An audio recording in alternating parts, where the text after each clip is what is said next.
War is brutal. That's a given. But sometimes you hear about tactics that just seem different. They cross a line. They're not just about killing, they're designed to completely shatter an enemy's will to fight.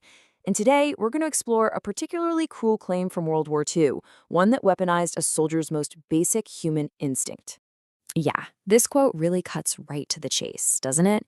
It's hinting at a tactic that was so ruthless, it literally turned a soldier's fallen comrades into weapons against them. So, what exactly was this strategy?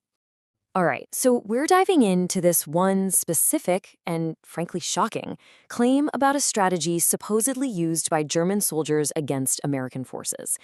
And the thing is, this wasn't just about winning a firefight. No, the idea here was to inflict a wound that went way, way deeper than any bullet ever could. See, for this tactic, taking a soldier's life just wasn't enough. According to the source, the real goal was something else entirely. It was about taking this fundamental act of respect and duty, recovering your fallen comrades, and twisting it into a moment of pure terror, a moment designed to create even more casualties. So you're probably wondering, how did this horrifying trap actually work? Well, the mechanics were really calculated, but also devastatingly simple.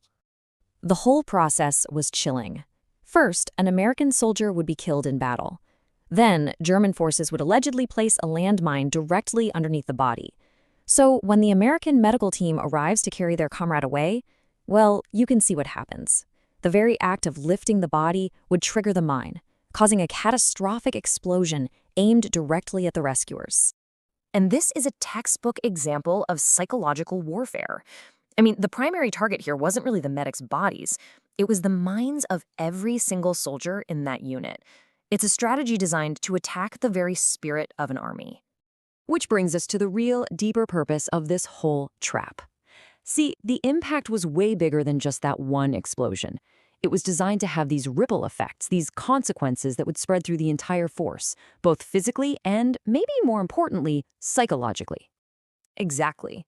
This strategy was engineered to strike on two fronts at the exact same time: the physical battlefield, with the explosion, and the psychological battlefield raging inside every single soldier's mind. So let's break down that damage. The physical part is obvious, right? You kill or injure more members of the medical team, the very people you need to save lives. But the psychological terror, wow. You could argue that was even worse.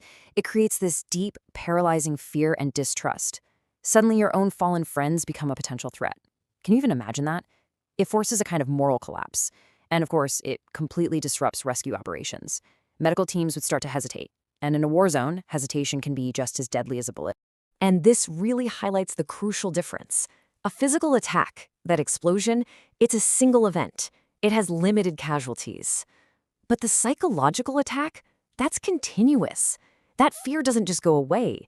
It lingers, poisoning the trust and courage of an entire unit long, long after the blast has faded.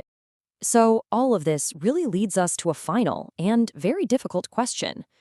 When the goal shifts from just defeating an enemy to destroying their very humanity, where do you draw the line? This tactic, as it's described, forces us to confront the deepest moral questions about warfare. What really is the limit of cruelty in war?